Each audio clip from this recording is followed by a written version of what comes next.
Let's talk about a very particular kind of frustration, the type felt by a fanbase that has seen the highest of highs but now watches what feels like a preventable decline.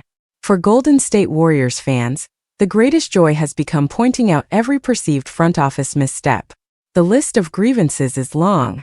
Botched development of young players, enabling Draymond Green's antics, a perceived obsession with small ball lineups, the infamous and failing two-timeline plan, an apparent refusal to trade future draft capital, and the core complaint tying it all together. The organization is wasting the final chapters of Stephen Curry's legendary career. Here's the full disclosure. I'm a Warriors fan. I grew up with the chaotic fun of Run TMC and felt the magic of the We Believe era. I have, in moments of passion, yelled every one of these critiques at my television. And in calmer moments I recognize how spoiled it sounds. For championships is 3 more than any Warriors fan ever dreamed of. All dynasties, all good things must eventually end.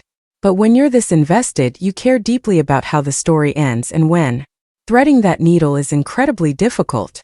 Wait too long and you become the Milwaukee Bucks, a franchise that likely held on to Giannis Antetokounmpo for a year or two too long, leading to desperate, costly moves to extend a window that had already closed. The Warriors, however, have done the opposite. For the better part of the last 5 years, they have prioritized the post-Steph future, largely at the behest of owner Joe Lacob. He's the venture capitalist who sees himself as the architect of this dynasty, and is desperate to prove he can write an equally successful sequel without its main star. As former Warrior Andre Iguodala has pointed out, this has created a tension. Iguodala has said that 80% of the Warriors' success is due to Steph Curry, and that Joe Lacob doesn't like when he says it that way. That sentiment is key. Lacob wants credit.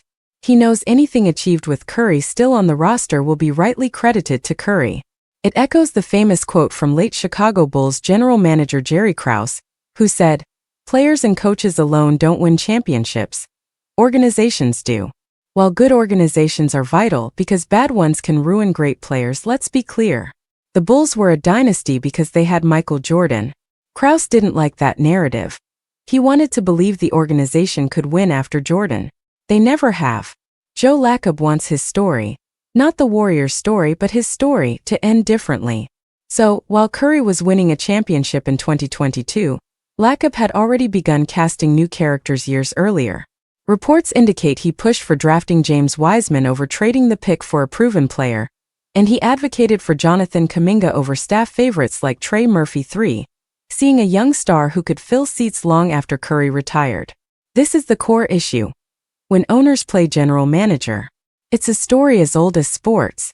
Jimmy Johnson left the Cowboys because Jerry Jones wanted to call the shots, and Dallas hasn't seen a conference championship in 30 years. The lesson is to stay in your lane. Sign the checks. Let the basketball people make basketball decisions.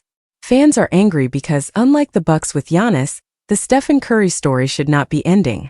The Warriors had all the assets to keep building a contender around him, but Lacob has been hesitant to spend post-Steph draft capital. The only reason they made a move for a player like Jimmy Butler was because it didn't cost them future picks, the future where Lacob plans to shine. The irony is profound. Lacob believes he can find the next franchise player in the draft, but such players are incredibly rare. And the Warriors' recent draft history, heavily influenced by Lacob's preferences, is not encouraging.